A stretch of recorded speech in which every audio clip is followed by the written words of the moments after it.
देखो हम लोगों ने लास्ट लेक्चर में स्फेरिकल मिरर का रिफ्लेक्शन स्टार्ट किया था। और स्फेरिकल मिरर में देखो प्रॉब्लम्स मेनली न्यूमेरिकल्स ही होंगे जो पूछे जाएंगे। तो उन न्यूमेरिकल्स के लिए तुम्हें दो बातें ध्यान रखनी है, एक तो ये मिरर फॉर्मूला, ठीक है, और एक ये मैग्निफिकेशन वाला फॉर्मूला। अच्छा, मिरर फॉर्मूला मैग्निफिकेशन फॉर्मूला पूरे के पूरे ऑप्टिक्स में यूज करने के लिए कुछ बेसिक बातें हैं जो ध्यान रखनी है, और एग्जैक्टली सेम बेसिक पॉइंट सारे के सारे ऑप्टिक्स में एप्लीकेबल होंगे, ठीक है। जिसमें सबसे पहला पॉइंट मैंने ये बोला था कि जो डायरेक्शन इंसिडेंट रे का है उसको हम हमेशा पॉजिटिव डायरेक्शन लेते हैं। जिस डायरेक्शन में रेज आ रही है वो डायरेक्शन पॉजिटिव है। सारे के सारे डिस्टेंसेस कहाँ से मेजर किए जाएंगे? सारे के सारे डिस्टेंसेस पोल से मेजर किए जाएंगे। अब अगर पॉजिटिव डायरेक्शन में है यानी कि राइट साइड में है तो वो वैल्यू पॉजिटिव ली जाएगी। अगर पी से हम लेफ्ट साइड में मेजर कर रहे हैं तो वो वैल्यू निगेटिव ली जाएगी। बहुत सिंपल सा है। अच्छा, एच आई और एच ओ के लिए, मतलब height of object, height of image के लिए, हम लोग बोलते हैं कि प्रिंसिपल एक्सिस से ऊपर के जो डिस्टेंसेस होंगे वो पॉजिटिव होंगे और प्रिंसिपल एक्सिस से नीचे के जो डिस्टेंसेस होंगे वो निगेटिव होंगे। अगर लाइट रे, समझ लो ऐसे समझो कि अगर लाइट रे लेफ्ट से जा रही है राइट की तरफ, तो हम ऐसे मान सकते हैं कि ये एक कोऑर्डिनेट सिस्टम है, ठीक है ना। और इस कोऑर्डिनेट सिस्टम पे पोल पे ओरिजिन है, तो पॉजिटिव साइड में जो भी ऑब्जेक्ट होगा, इमेज होगा, उसका कोऑर्डिनेट पॉजिटिव आएगा, और लेफ्ट साइड में होगा तो उसका कोऑर्डिनेट निगेटिव आएगा। ऊपर आएगा तो पॉजिटिव होगा, नीचे आएगा तो निगेटिव होगा। बिल्कुल वैसे ही है। हम लोगों ने क्वेश्चंस कोई भी नहीं किए थे इसके, तो क्वेश्चंस थोड़े से करते हैं।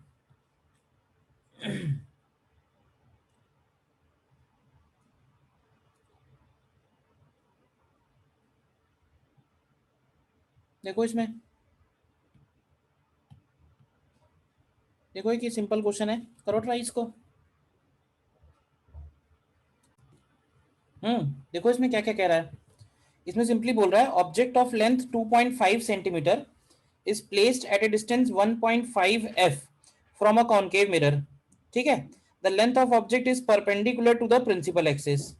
तो ये हो गया इसका कॉनकेव मिरर सपोज, और ये हो गया सपोज इसका प्रिंसिपल एक्सिस, एंड ऑब्जेक्ट दिया हुआ है 2.5 और उसका डिस्टेंस दिया हुआ है 1.5।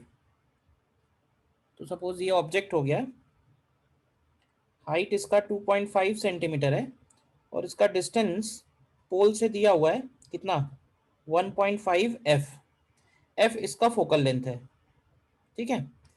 और हमें लेंथ ऑफ इमेज निकालना है और बताना है कि इमेज इरेक्ट है या फिर इन्वर्टेड है।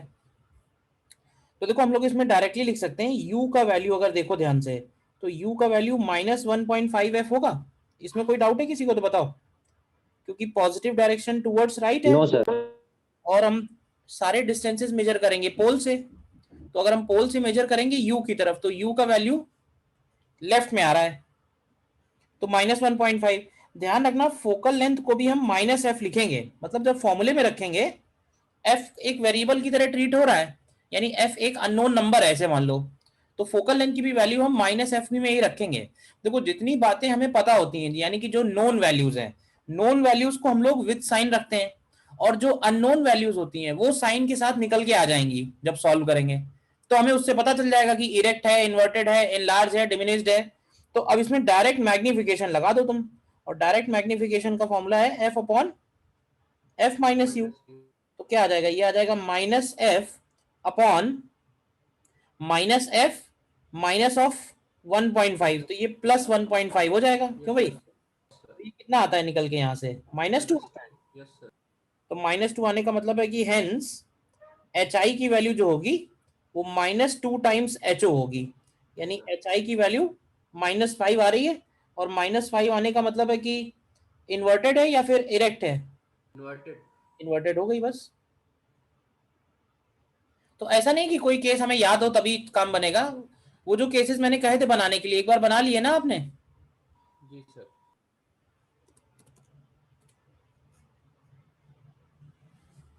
ठीक है, और देखो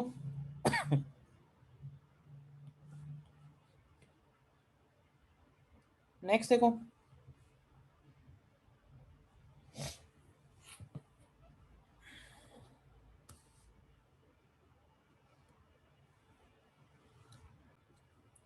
देखो नेक्स्ट क्वेश्चन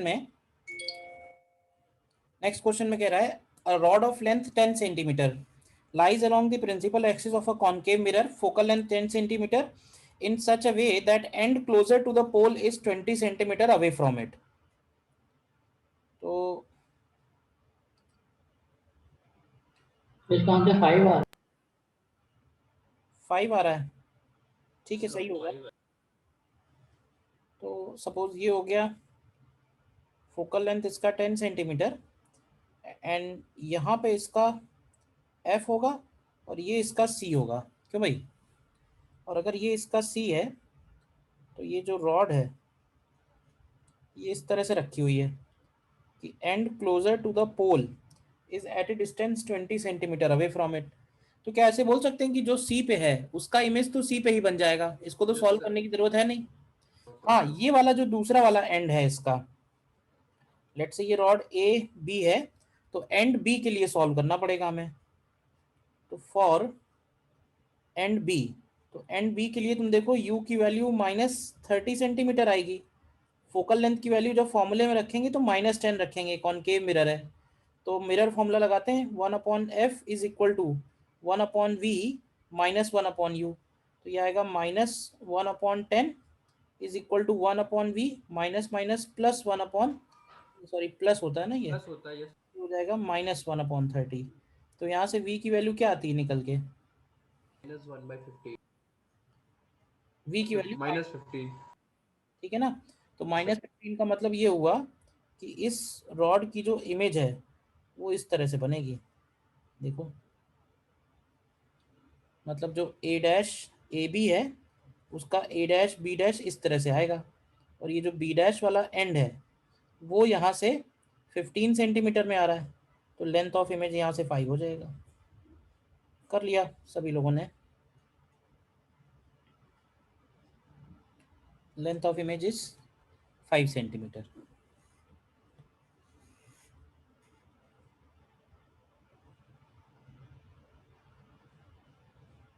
और देखो एक और, नेक्स्ट ये देखो,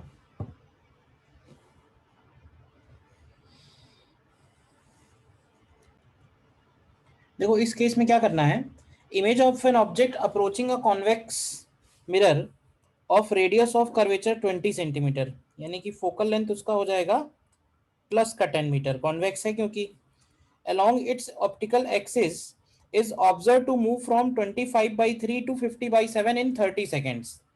तो ऑब्जेक्ट का स्पीड पता करना है, तो हमें ये पता करना है कि जब इमेज 25/3 पे है तो ऑब्जेक्ट कहाँ है, और जब इमेज 50/7 पे है तब ऑब्जेक्ट कहाँ है, तो ऑब्जेक्ट का डिस्टेंस ट्रेवल्ड आ जाएगा। तो पहले केस में हमें क्या करना है, v इसका की वैल्यू, 3 आ रहा है। ठीक है, v का वैल्यू 25/3 मीटर अगर लें, ठीक है, तो यहाँ से u निकालते हैं, तो 1/v plus 1/u is 1/f। तो यहाँ वैल्यू रखते हैं तो ये हो जाएगा 3/25 plus 1/u is equal to 1/10।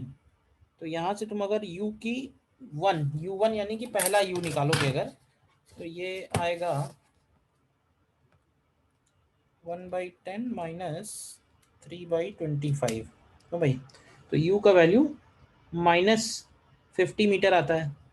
और सेकंड केस में अगर हम f की वैल्यू +10 और v की वैल्यू प्लस का 50/7 लें, मीटर है सेंटीमीटर नहीं है, तो यहाँ से आएगा ये 7/50 plus 1/u is equal to 1/10। तो यहाँ से अगर हम u2 निकालें तो आएगा 1/10 माइनस 7/50।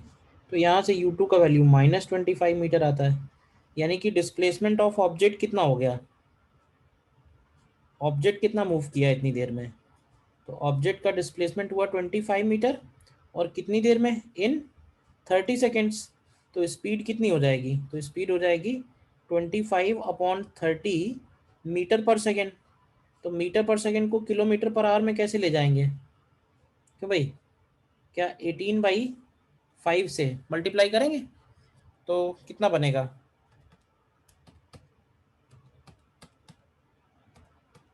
3 आ जाएगा। तो ये 3 किलोमीटर पर आवर आएगा। कर लिया था सभी ने, बताओ। सर। कोई डाउट किसी को? फॉर्मूला अप्लाई करना एक बार आ जाए तो समझ लो पूरे ऑप्टिक्स में एक जैसा ही है। एक और अच्छा क्वेश्चन है, वो और कर लो फिर आगे बढ़ेंगे।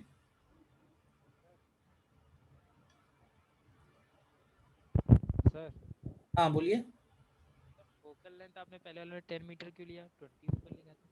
रेडियस ऑफ कर्वेचर कितना दिया है? 20। रेडियस ऑफ कर्वेचर 20 दिया है, तो यस फोकल सर। लेंथ की वैल्यू r/2 होती है ओके मिरर के लिए। ठीक है।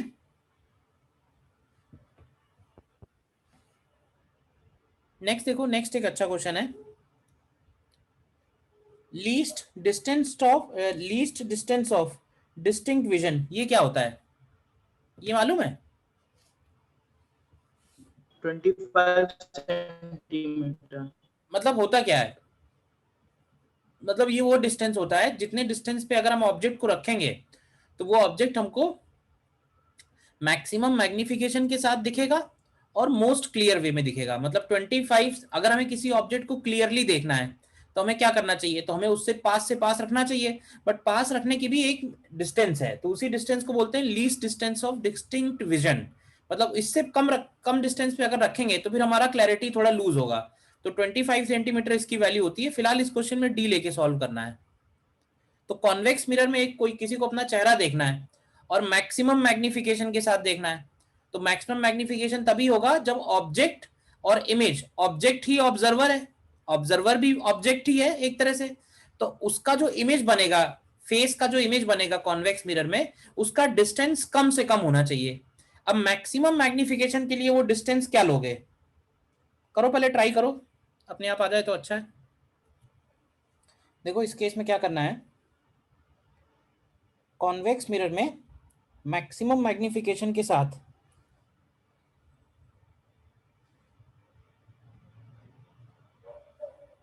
तो मान लेते हैं कि ये कॉन्वेक्स मिरर है और हमें ऑब्जेक्ट को एक ऐसे पॉइंट पे रखना है, इस ऑब्जेक्ट का जो इमेज बनेगा,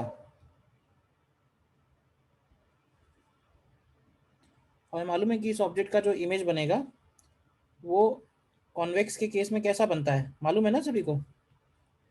कॉन्वेक्स केस में इमेज जो रहता है वो बिटवीन फोकस एंड पोल रहता है।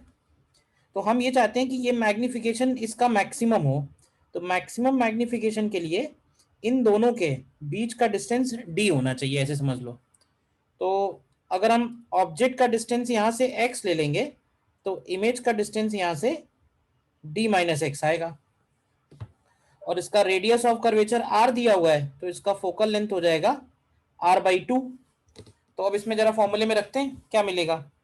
तो देखो u की जगह -x होगा, v की जगह प्लस का d-x होगा, और फोकल लेंथ की जगह प्लस का r/2 होगा। तो यहाँ सबसे देखो हमें x निकालना है, तो क्या लिखेंगे? 1/f is equal to 1/v plus 1/u।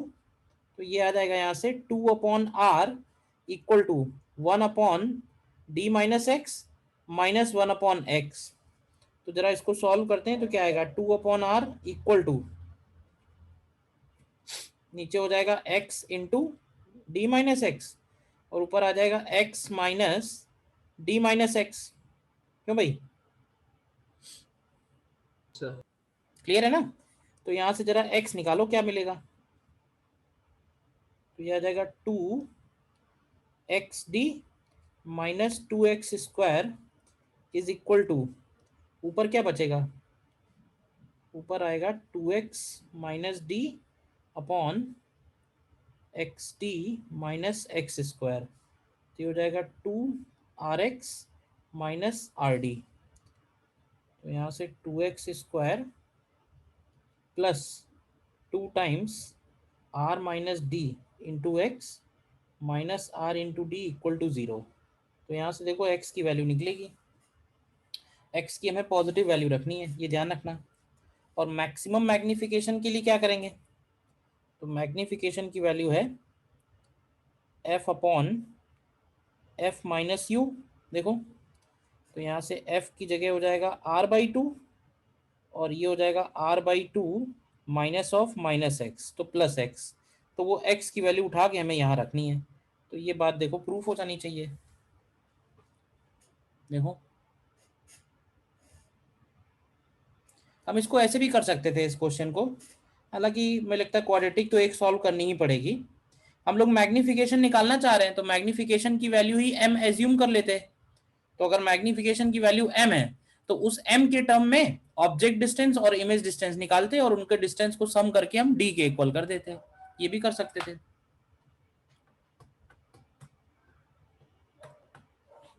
ठीक है ना। देखो यहां से करो, किसी ने सॉल्व किया, आया किसी का?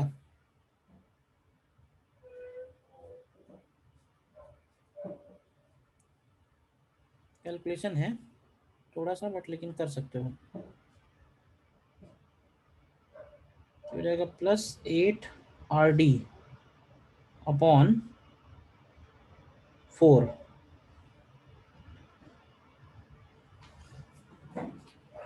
ठीक है ना। तो यहाँ ये x की वैल्यू रखोगे तो ये जो भी प्रूव करना है आ जाएगा। चलो करके देख लेना एक बार कैलकुलेशन अपने आप। बेसिक जो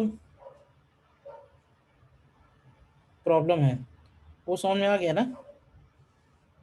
उसमें कोई डाउट है तो बताओ। कैलकुलेशन जाने दो, अदर देन कैलकुलेशन कोई प्रॉब्लम है तो बताइए। डी क्यों लिया है? ऑब्जेक्ट इमेज के बीच का डिस्टेंस, बस यही है। तो मैक्सिमम डिस्टेंस, मैक्सिमम मैग्निफिकेशन के लिए हम इमेज को पास से पास रखेंगे।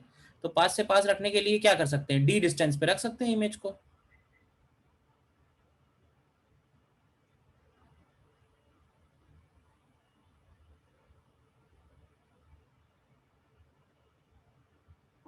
ठीक है, बोलिए।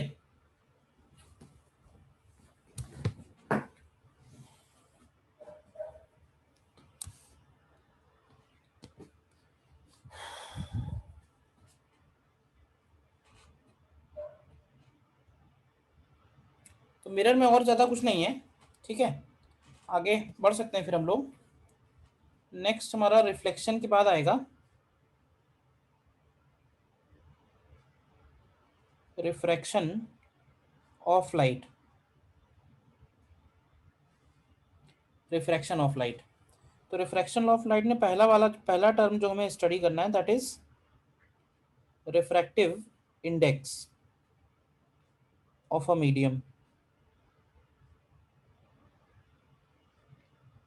Refractive index of a medium. तो देखो ये रिफ्रैक्टिव इंडेक्स की दो डेफिनेशन है। एक है absolute refractive index, and absolute refractive index is defined as speed of light, speed of light in vacuum divided by speed of light divided by speed of light in that particular medium। तो देखो vacuum में speed of light हमेशा ज़्यादा होगी किसी और medium के comparison में। तो जो एब्सोल्यूट रिफ्रैक्टिव इंडेक्स होगा इसकी वैल्यू हमेशा 1 से बड़ी होगी, ठीक है ना। रिफ्रैक्टिव इंडेक्स को हम म्यू से या फिर एन से रिप्रेजेंट कर सकते हैं। तो ध्यान रखना कि एब्सोल्यूट रिफ्रैक्टिव इंडेक्स की वैल्यू तो हमेशा ही 1 से ज़्यादा होगी। और दूसरा रिफ्रैक्टिव इंडेक्स है जिसको हम लोग बोलते हैं relative refractive index. Relative refractive index जैसे इसको लिखा है 1μ2, तो 1μ2 लिखने का मतलब ये हुआ कि ये है refractive index of medium 2 with respect to medium 1। तो 1μ2 को हम लोग लिखते हैं μ2 अपॉन μ1, यानी ये बन जाएगा मीडियम 2 का absolute refractive index upon medium 1 का एब्सोल्यूट रिफ्रैक्टिव इंडेक्स। तो इसको ऐसे भी लिख सकते हैं C upon V2 upon C upon V1। तो यहाँ से ये आ जाता है V1 अपॉन V2। तो ये भी एक फॉर्मूला ध्यान रख सकते हो कि 1μ2 का मतलब होता है μ2 अपॉन μ1।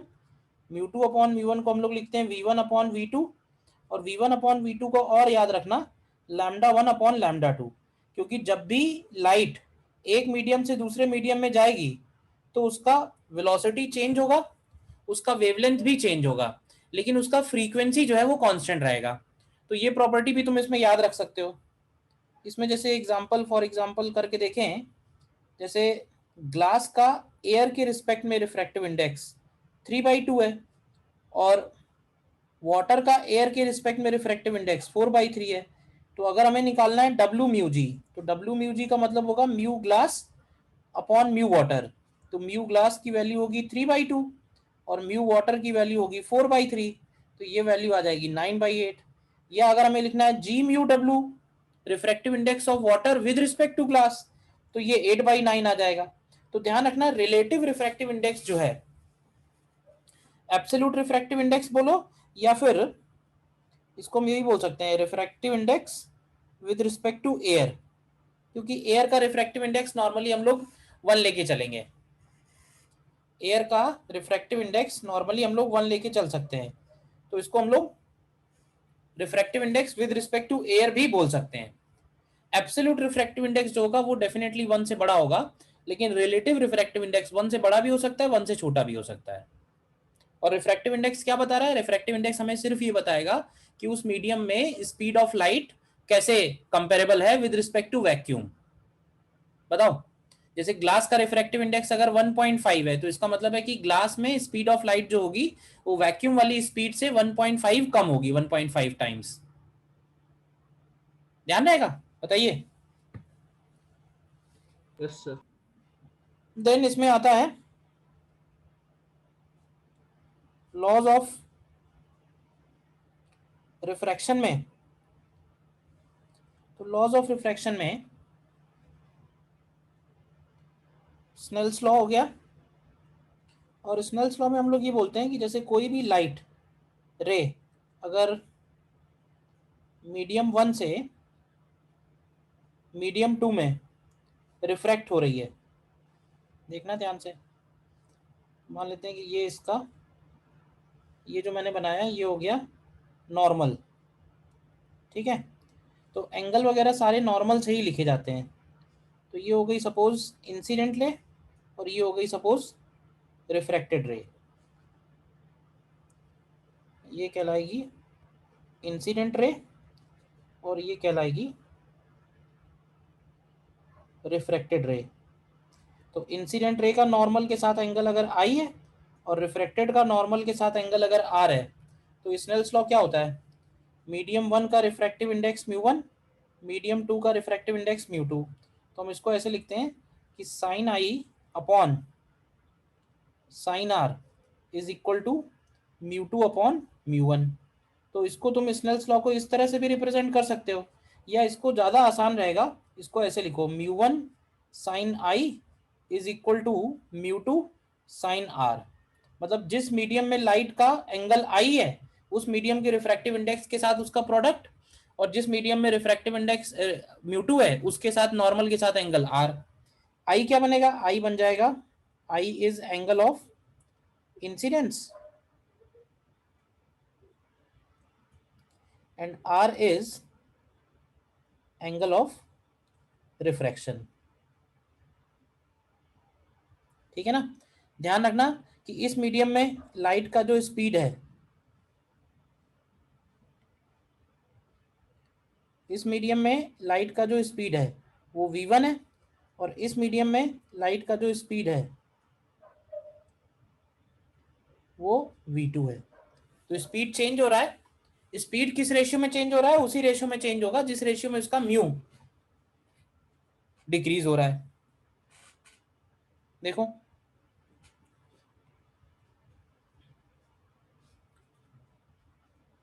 ध्यान रहेगा? बताओ, नीचे नोट करके लिखते हैं कुछ पॉइंट में। जैसे first point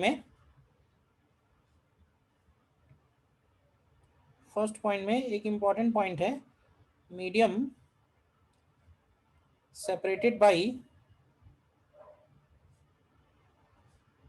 mediums separated by parallel boundaries। mediums separated by parallel boundaries।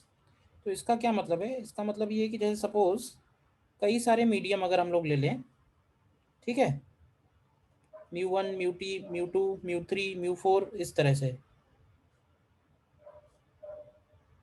लेकिन कंडीशन ये है कि इन सबकी जो बाउंड्री है, तुम ध्यान से देखो, तो बाउंड्री अगर इनकी पैरेलल है, देखना, तो कोई भी लाइट रे जो इधर से जा रही है, फिर सपोज इधर रिफ्रैक्ट हो रही है, फिर इधर रिफ्रैक्ट हो रही है, ठीक है, फिर इधर रिफ्रैक्ट हो रही है, कैसे भी जा सकती है वो तो, ठीक है, और फिर इधर रिफ्रैक्ट हो रही है।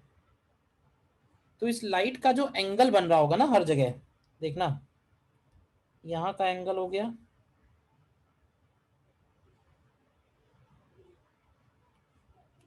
ये एंगल, फिर ये एंगल, फिर ये एंगल, और फिर ये एंगल, देखो, ठीक है। तो हर जगह जो इसके एंगल बन रहे हैं, तो सपोज यहाँ पे एंगल बन रहा है इसका I1, फिर यहाँ एंगल हो गया I2, तो यहाँ I2 है तो ये वाला भी I2 होगा, ध्यान से चेक करो।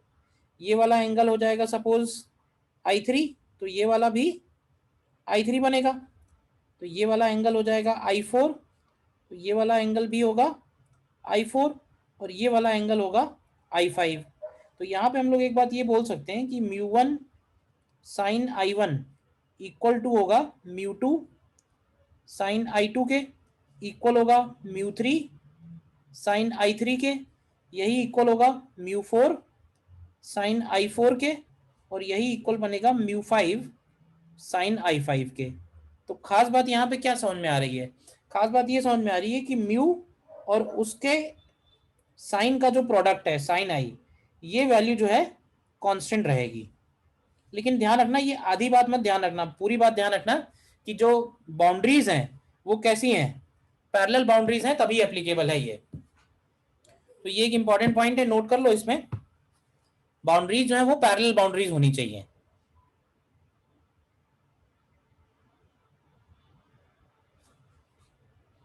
इसके ऊपर भी कई बार क्वेश्चन आ चुका है।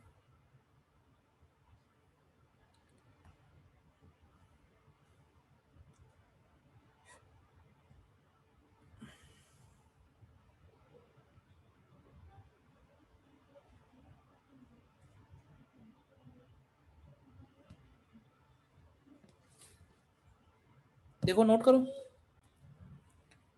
देखो इसमें जैसे एक छोटा सा क्वेश्चन बताना,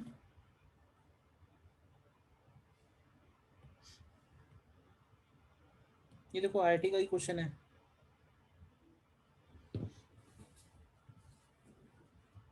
देखो इसमें करो ट्राई। देखो, just misses the entering region 4, इसका क्या मतलब होगा? जस्ट मिसेस एंटरिंग रीजन 4, इसका क्या मतलब होगा? इसका मतलब ये कि रीजन 4 में नहीं जा पा रही है वो। तो नहीं जा पा रही का मतलब ये है कि उसका यहाँ पे जो एंगल बन रहा होगा ना रीजन 4 में जाने के बाद, ये वाला एंगल कितना बन रहा होगा? 90 डिग्री बन रहा होगा, तभी तो जस्ट मिस होगी। मतलब एंगल चेंज होते होते जो है 90 डिग्री हो जाए। तो अब ये बताओ कि पैरेलल बाउंड्री अगर है तो क्या यहाँ पे इस क्वेश्चन में एक्चुअली इन बातों का, ये जो वैल्यूज दी हुई है, इसका कोई सिग्निफिकेंस है क्वेश्चन में? ऐसे ही कंफ्यूज करने के लिए दिया हुआ है। क्योंकि अगर पैरेलल बाउंड्री है तो हम डायरेक्टली फर्स्ट में और लास्ट में स्नेल्स लॉ लगा सकते हैं। बताओ सर बी आंसर आ रहा है। हाँ, डायरेक्टली हम लोग फर्स्ट और लास्ट में लगा सकते हैं। तो देखो, फर्स्ट में अगर लिखोगे तो लिखोगे एन नॉट साइन थीटा, और लास्ट में अगर लिखोगे तो बनेगा n not by 8 into sine 90। तो यहां से थीटा का वैल्यू हो गया। बताओ, इससे आसान कुछ हो सकता है? बोलो। बाकी सब जो दिया हुआ है वो कंफ्यूज करने के लिए उसने दिया हुआ है, जिसको नहीं मालूम हो तो अपना टाइम वेस्ट करता रहे बीच में। पैरेलल बाउंड्रीज अगर हैं तो कोई भी जरूरत नहीं है। और देखो, मैं एक एग्जांपल दे रहा हूं, ठीक है। मान लेते हैं कि ये एक म्यू इक्वल टू √3 का स्फेयर है, ठीक है, और इस स्फेयर में लाइट रे इंसिडेंट हो रही है, ठीक है, और लाइट रे इंसिडेंट हो रही है एट एन एंगल 60 डिग्री। तो हमें पता करना है, फाइंड एंगल ऑफ इमर्जेंस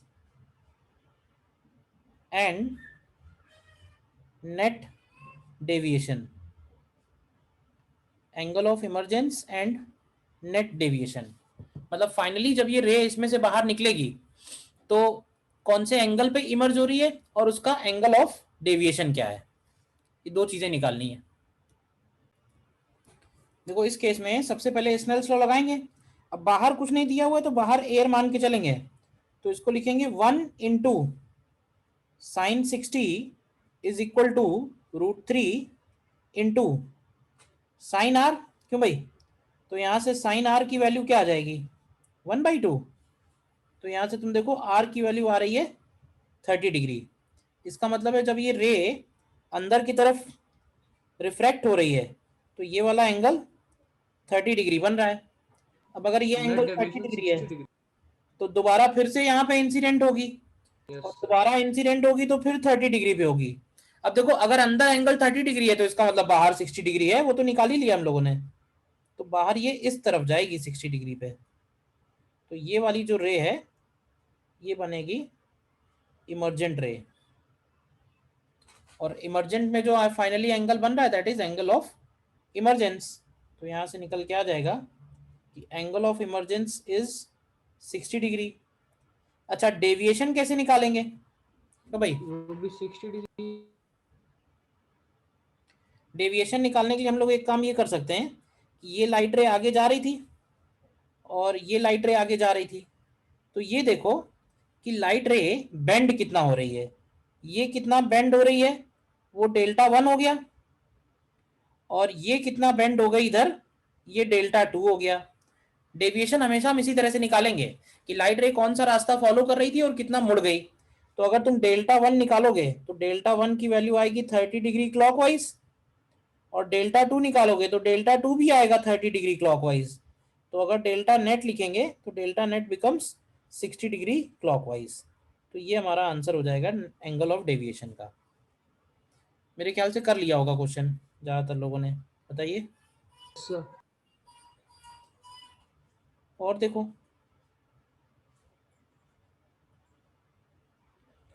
मान लेते हैं देयर इज अ पोल, ठीक है, और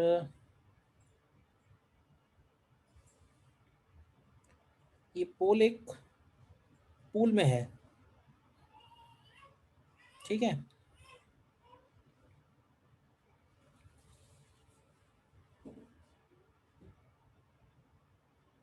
और इस पूल में है वाटर 4/3, ठीक है, और इस पूल का डेप्थ दिया हुआ है 5 मीटर, और इस पोल का जो लेंथ है टोटल लेंथ है 10 मीटर, ठीक।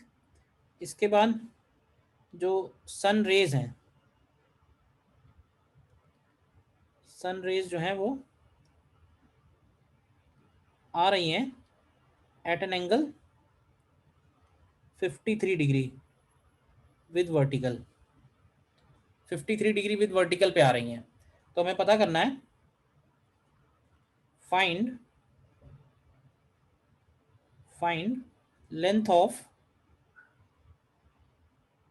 Of shadow formed at bottom of pool. Find length of shadow formed at bottom of pool. Pool के बॉटम पे कितना शेडो बन रहा होगा इस पोल का।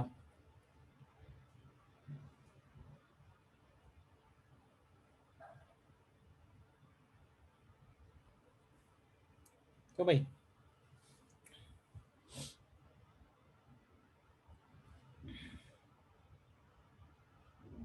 एक्चुअली इसमें क्या हो रहा होगा, यहाँ से ये लाइट रे आ रही होगी कितने एंगल पे, तो ये लाइट रे आ रही है 53 डिग्री एंगल पे, और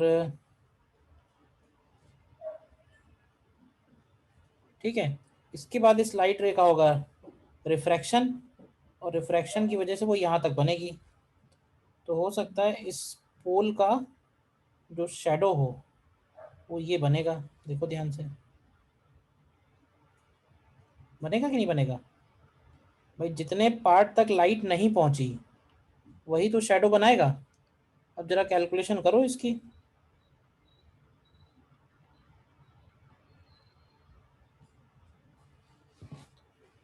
कैलकुलेशन करो इसका कितना लेंथ आएगा ये।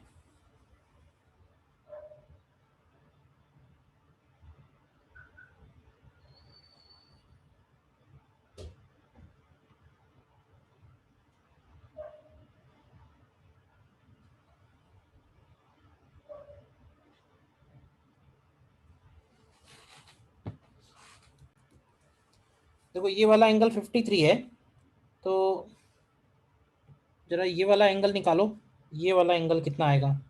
तो उसके लिए हम लोग अप्लाई करेंगे यूजिंग स्नेल्स लॉ।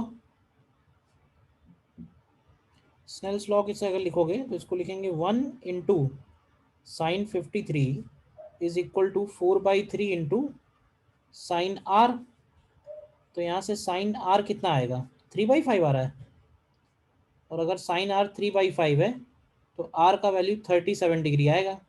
ये क्लियर है कैसे आया 37 और 53 की वैल्यूज, या कोई डाउट है? No sir. बताया होगा ना, पहले आ चुका होगा। तो ये वाला एंगल 37 है। तो एक काम करो, ये डिस्टेंस एज्यूम कर लेते हैं d1, और ये डिस्टेंस एज्यूम कर लेते हैं d2। ठीक है, तो d2 कैसे आएगा, तो d2 तो यहाँ से आ जाएगा क्योंकि ये एंगल 53 है और ये डिस्टेंस 5 मीटर है। तो पहले d1 निकाल लो, d1 कितना होगा, तो d1 हो जाएगा 5 tan 37 होगा। तो 5 tan 37 का मतलब हुआ 3/4। तो ये आएगा d1 की वैल्यू 15/4। यस। और d2 कितना होगा, तो d2 हो जाएगा 5 20/3। tan 53। 20/3। tan 53 हो जाएगा 4/3। तो ये आएगा 20/3। टोटल लेंथ ऑफ शैडो जो होगी वो 125/12। ठीक है, length of shadow will be d1 plus d2। तो ये ऐड कर दो, कितना बनेगा 15/4 प्लस 20/3। ये आ रहा है 125/12। Yes sir. ठीक है ना।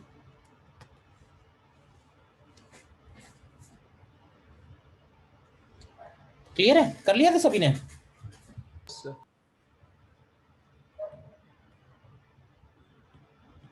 और देखो, देखो नोट करना है तो नोट करो।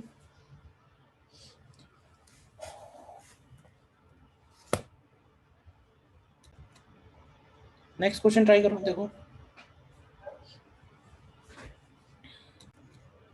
अच्छा क्वेश्चन है। इस केस में क्या हो रहा है, देखो वो जो ऑब्जर्वर है, ऑब्जर्वर यानी कि वो सपोज इस पॉइंट से देख रहा है। ठीक है, तो इनिशियली क्या है कि उस ऑब्जर्वर को वो अपर एंड उसका नजर आ रहा है, ध्यान से देखो तो। ठीक है, लेकिन उस रॉड का लोअर एंड उसको नजर नहीं आ रहा है। अब क्वेश्चन में ये कह रहा है कि अगर हम इसमें वाटर फिल कर देते हैं, वाटर नहीं कोई लिक्विड फिल कर देते हैं, कितने हाइट तक, up to a height h, तो उसको इस रॉड 2h। का लोअर एंड भी अप टू हाइट 2h, हाँ, तो उसको इस रॉड का लोअर एंड भी दिखने लगता है। तो ऐसा कैसे पॉसिबल है,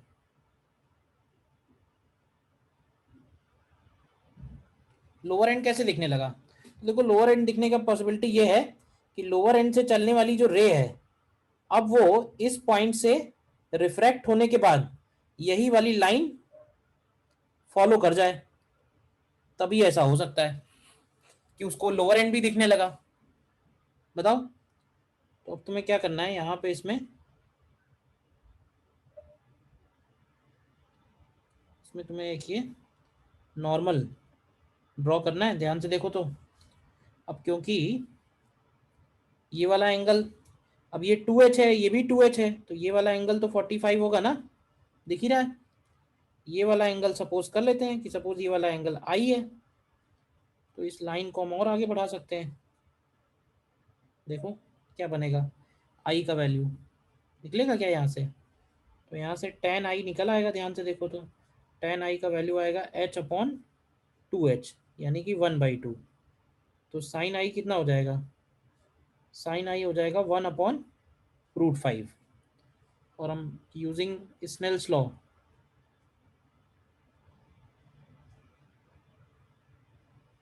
यूजिंग स्नेल्स लॉ क्या बोलेंगे? तो यूजिंग स्नेल्स लॉ हम लोग बोल सकते हैं कि mu into sine I is equal to 1 into sine 45। क्यों भाई? तो यहाँ से म्यू की वैल्यू अंडर रूट ऑफ 5/2 आ जा रही है, देखो। Yes, sir.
ठीक है, बोलिए।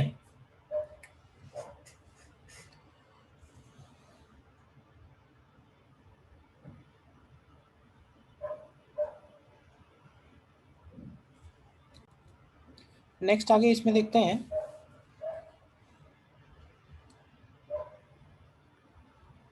इमेज फॉर्मेशन इन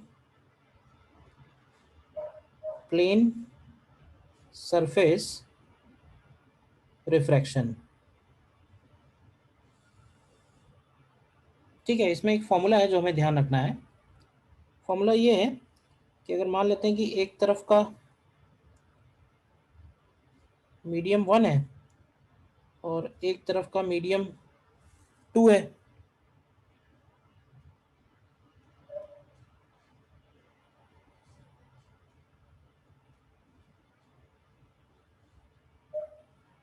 ठीक, और अगर ऑब्जेक्ट हमारा मीडियम 1 में है, ठीक है, तो ऑब्जेक्ट से जो भी लाइट रेज जा रही हैं, तो ऐसा हो सकता है कि आफ्टर रिफ्रैक्शन वो इधर की तरफ निकल जाएंगी।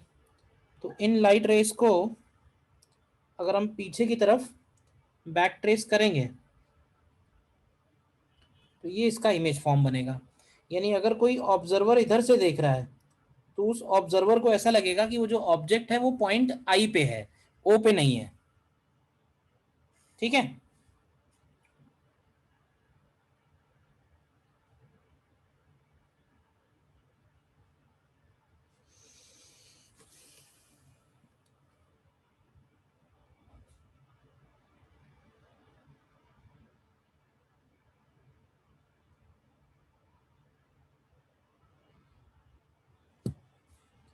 तो यहाँ पे इस केस में हमें क्या है कि ये वाला पॉइंट हो जाएगा इसका पॉइंट पी यानी कि पोल। तो यहाँ पे भी हम उसी तरह से चलते हैं, पॉजिटिव डायरेक्शन ये वाला लेंगे टुवर्ड्स राइट वाला। सारे डिस्टेंसेस हम पोल से मेजर करेंगे। अगेन पोल से लेफ्ट साइड के डिस्टेंसेस नेगेटिव होंगे, राइट साइड के डिस्टेंसेस पॉजिटिव होंगे। और यहाँ पे जो फॉर्मूला हमें ध्यान रखना है वो है μ2/v is equal to μ1/u। ठीक है, μ1 μ2 इनके रिफ्रैक्टिव इंडेक्स हो गए और vu और v जो है वो डिस्टेंसेस हो गए। ठीक है, कैसे, इसको जरा एक एग्जांपल में समझते हैं।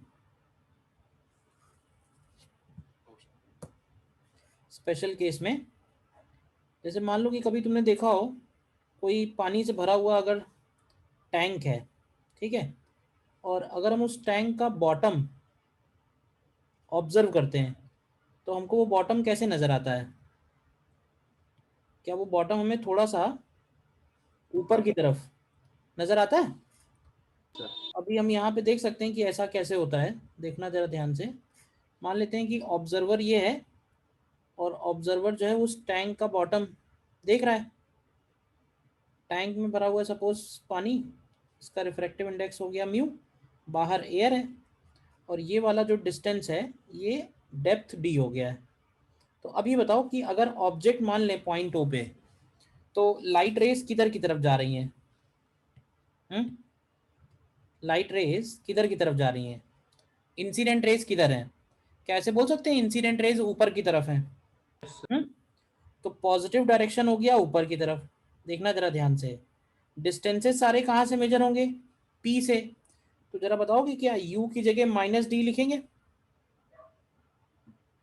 इसको सीधा कर लो फिगर को, u की जगह क्या आएगा? Minus D. अच्छा, μ1 की जगह म्यू आएगा और μ2 की जगह 1 आएगा। तो हम ये वाला फॉर्मूला अगर लगाएं तो लिखेंगे μ2 upon V is equal to μ1 upon U. तो यहाँ से हमको v का value minus of D upon mu मिलेगा। यानी ये जो ओ हमको दिख रहा है, इसका जो इमेज बन रहा है ना, इमेज इसका थोड़ा ऊपर बनेगा। कितने डिस्टेंस पे बनेगा इमेज यहाँ से? तो वो डिस्टेंस हमको मिल गया कि ये वाला जो डिस्टेंस है ये डी अपॉन म्यू आ रहा है। तो इस डिस्टेंस को हम लोग बोलते हैं कई बार, this is called apparent depth. ठीक है, and apparent depth is equal to real depth divided by refractive index. तो चाहो तो ये फॉर्मूला डायरेक्ट याद रखो, बट ये एप्लीकेबल तभी है जब हमारा ऑब्जर्वर ध्यान से देखो तो एयर में है और ऑब्जेक्ट हमारा डेंसर मीडियम में है।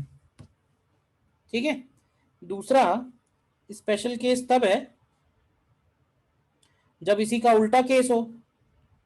इसी का उल्टा केस ऐसे है कि मान लेते हैं कि हमारा जो ऑब्जर्वर है, ऑब्जर्वर हमारा पानी के अंदर है और हमारा जो ऑब्जेक्ट है वो बाहर है।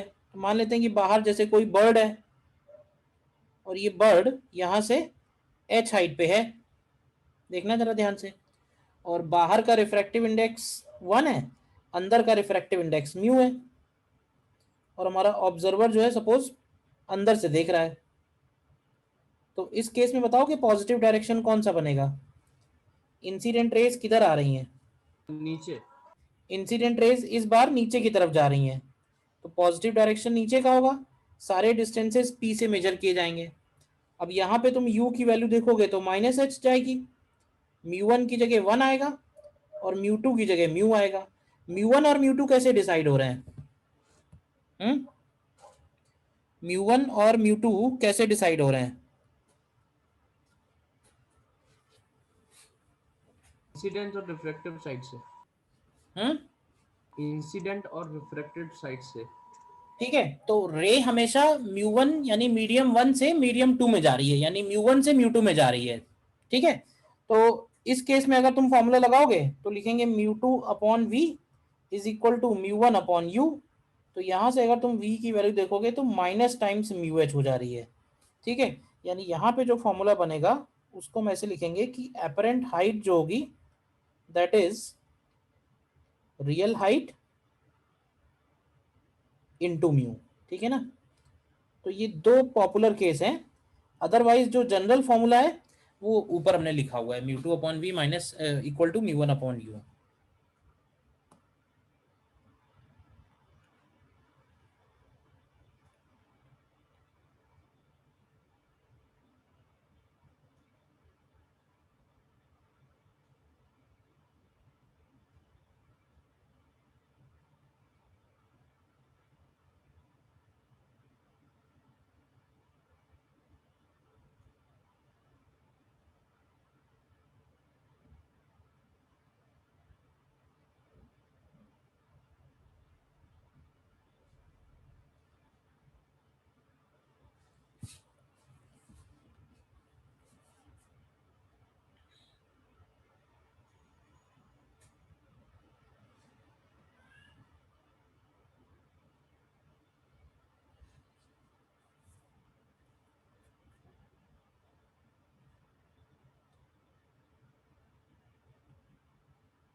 ठीक है, बोलो। ये वाला फॉर्मूला तो जनरल फॉर्मूला है। ठीक है, और देखो इसमें एक दो केस में और आते हैं। जैसे एक फॉर्मूला ग्लास स्लैब के लिए आता है, refraction through glass slab, glass slab और प्लेन सरफेस रिफ्रैक्शन में वैसे तो कोई फर्क नहीं है, बस ये है कि ग्लास स्लैब में क्या होगा कि रिफ्रैक्शन दो बार होगा। एक बार रिफ्रैक्शन होगा एयर से ग्लास में और एक बार रिफ्रैक्शन होगा ग्लास टू एयर में। तो ग्लास के केस में हमें एक दो बातें हैं जो ध्यान रखनी है। एक तो ये है कि जैसे लाइट रे अंदर की तरफ जा रही है, ध्यान से देखना, तो जब ये लाइट रे बाहर निकलेगी तो इसका जो पाथ है वो इमर्जेंट रे हमेशा पैरेलल आएगी इंसिडेंट के। ये बता सकते हो ऐसा क्यों होगा? दोनों फेसेस पैरेलल है। इंसिडेंट रे और इमर्जेंट रे हमेशा पैरेलल बनेंगे क्योंकि इधर भी एयर है उधर भी एयर है और बाउंड्री पैरेलल है, वही म्यू1 म्यू साइन आई वाला केस बनेगा।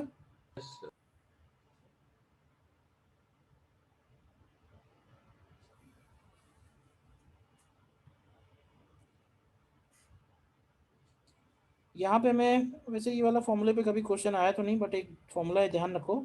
ये जो डेल्टा वाई होता है जिसको हम लोग बोलते हैं लेटरल शिफ्ट, और ये lateral shift delta y depend करता है दो बातों पे। एक तो इस ग्लास की क्या प्रॉपर्टीज हैं, ठीक है, और दूसरा ये है कि जब ये इसके ऊपर इंसिडेंट हुआ तो ये वाला एंगल आई और ये वाला एंगल आर क्या था। आई और आर का फॉर्मूला तो हम लोग ये भी बना सकते हैं स्नेल्स लॉ से कि sine I upon sine are is equal to mu two upon mu one.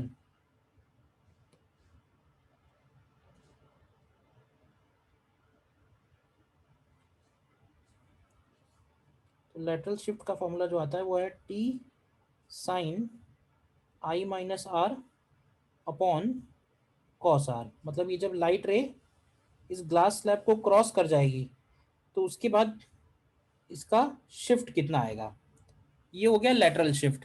दो तरह के शिफ्ट हमें ध्यान रखने हैं ग्लास स्लैब में। और दूसरा जो शिफ्ट हमको ध्यान रखना है वो है ऑब्जेक्ट इमेज का। जैसे मान लेते हैं कि इसके सामने हम लोग अगर ऑब्जेक्ट लें और ऑब्जेक्ट से एक लाइट रे इधर की तरफ गई तो आफ्टर रिफ्रैक्शन ये इधर जा रही है। इसी तरह से एक लाइट रे इधर गई और आफ्टर रिफ्रैक्शन ये इधर जा रही है। तो अगर हम इन दोनों लाइट रेस को बैक ट्रेस करते हैं, इन दोनों लाइट रेस को अगर हम बैक ट्रेस करते हैं तो ये जिस पॉइंट पे आके मीट करेंगी हमारे ऑब्जर्वर को तो लगेगा कि वो ऑब्जेक्ट उस पॉइंट पे है। तो ये जो शिफ्टिंग आती है ऑब्जेक्ट की, ये एक वैल्यू और यहाँ पे ध्यान रखनी है, इसको हम लोग डेल्टा एक्स लिखते हैं। और डेल्टा एक्स की वैल्यू होती है T one minus one upon mu. एक है लेटरल शिफ्ट और एक है ऑब्जेक्ट इमेज शिफ्ट। एक है लेटरल शिफ्ट और एक है ऑब्जेक्ट इमेज शिफ्ट। देख लो ध्यान से।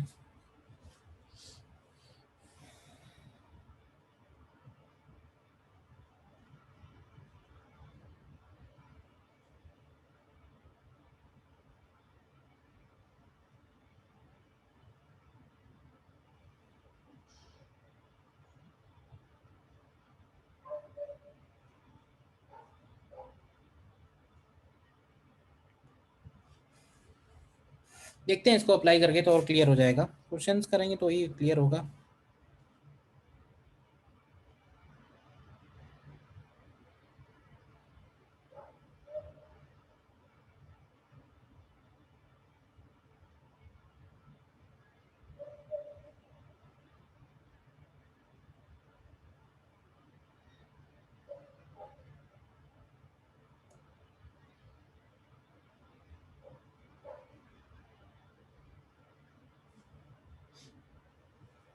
देखो जैसे ग्लास स्लैब के ऊपर क्वेश्चन करते हैं। एक ग्लास स्लैब है, इसका थिकनेस मान लेते हैं 6 सेंटीमीटर है और इसका refractive index 3/2।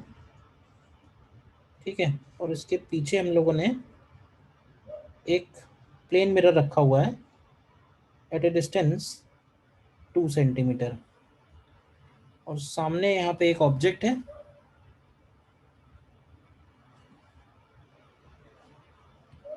Eight a distance 10 centimetre from slab. तो हमें निकालना है locate final image of object with respect to plane mirror. Locate final image of object with respect to plane mirror. देखो करो ट्राई। ऊपर वाले फॉर्मूले में जो शिफ्टिंग लिखी हुई है, तो इसमें हमेशा ध्यान रखना कि शिफ्टिंग जो है, shifting always occurs, shifting always occurs in the direction of incident rays,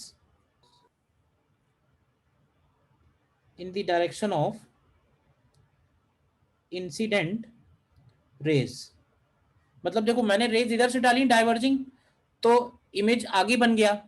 अगर मान लो रेज इधर से आती, सेम डायग्राम ऐसे ही बना सकते हैं कि मान लो रेज इधर से आती, तो अगर रेज इधर से आती तो जो शिफ्टिंग होती वो किधर की तरफ होती, तो वो शिफ्टिंग लेफ्ट में हो जाती। ये डायग्राम दोनों तरह से ट्रू है ना। अगर मान लो रेज उधर से आ रही होती आई पे मीट करने के लिए, तो आई पे मीट नहीं होती, आई से लेफ्ट में शिफ्ट होके ओ पे मीट करती। तो सेकंड वाले केस में जो शिफ्टिंग आती है वो लेफ्ट में आती है, क्योंकि लाइट रेज लेफ्ट से आ रही है। तो ये ध्यान रखो कि shifting always occurs in the direction of incident raise.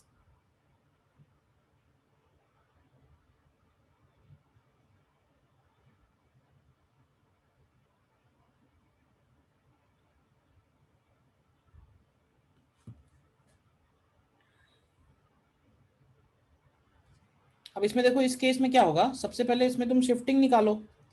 Delta x कितना आएगा, डेल्टा एक्स की वैल्यू होगी T1 माइनस 1/μ। तो ये वैल्यू कितनी आती है, 2 सेंटीमीटर।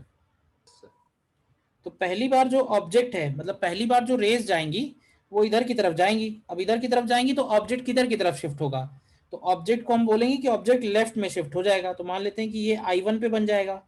I1 यहाँ से कितनी दूर बनेगा, I1 यहाँ से बनेगा 2 सेंटीमीटर। अब ध्यान रखना प्लेन मिरर के लिए I1 ऑब्जेक्ट होगा, तो प्लेन मिरर से I1 कितना दूर है, 16 सेंटीमीटर। प्लेन मिरर से I1 कितना दूर है, तो प्लेन मिरर से जो ये I1 है ये 16 सेंटीमीटर है। तो प्लेन मिरर जो I2 बनाएगा वो प्लेन मिरर से 16 सेंटीमीटर पीछे होगा। अब क्या होगा, अब प्लेन मिरर से जब रिफ्लेक्शन होगा तो लाइट रेज ऐसे जाएंगी, तो ये I2 से जो I3 बनेगा तो वो फिर से 2 सेंटीमीटर इधर की तरफ शिफ्ट होगा, क्योंकि अब रेज जो है वो राइट साइड में जा रही है। तो फाइनली जो इमेज आएगा वो I3 आएगा, और प्लेन मिरर से कितने डिस्टेंस पे, 14 सेंटीमीटर पे। फाइनल जो इमेज होगा वो I3 होगा, प्लेन मिरर से 14 सेंटीमीटर पे।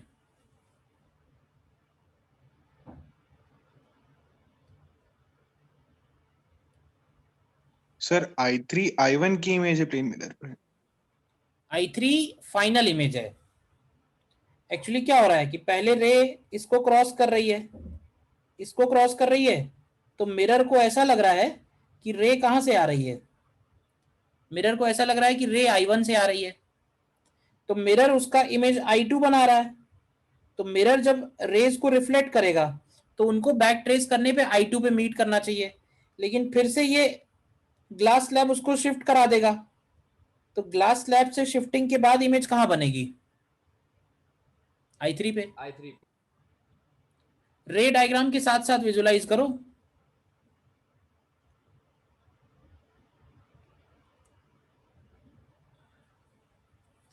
रे डायग्राम के साथ में विजुलाइज करो।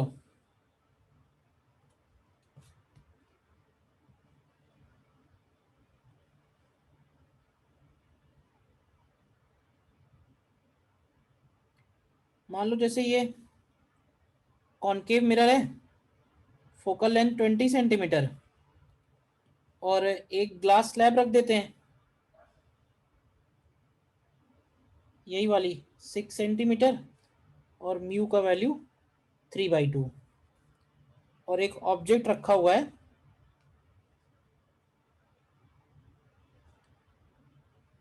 मान लेते हैं कि मिरर से 42 सेंटीमीटर पे 62 सेंटीमीटर पे रख देते हैं। तो हमें निकालना है फिर से लोकेट फाइनल इमेज।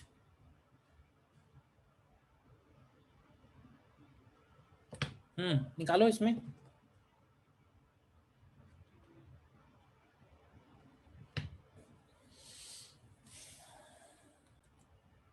आ जाएगा, वैसे ही सेम ही क्वेश्चन है।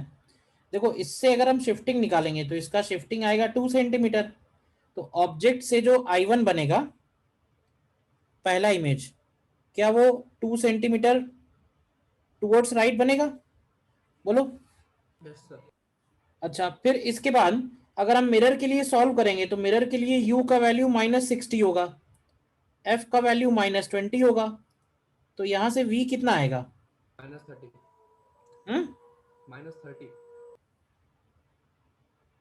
-30 सेंटीमीटर। ठीक है, तो -30 का मतलब है कि मिरर इसका जो इमेज I2 बना रहा है वो मिरर अपने से 30 सेंटीमीटर पे बना रहा है। तो I2 से जब I3 बनेगा तो किधर की तरफ शिफ्टिंग होगी? तो I2 से I3 में फिर से लेफ्ट साइड में शिफ्टिंग होगी। कितना डिस्टेंस? 2 सेंटीमीटर, क्योंकि वापसी में वो रेज इधर से आ रही होंगी। सीधा सीधा है ना?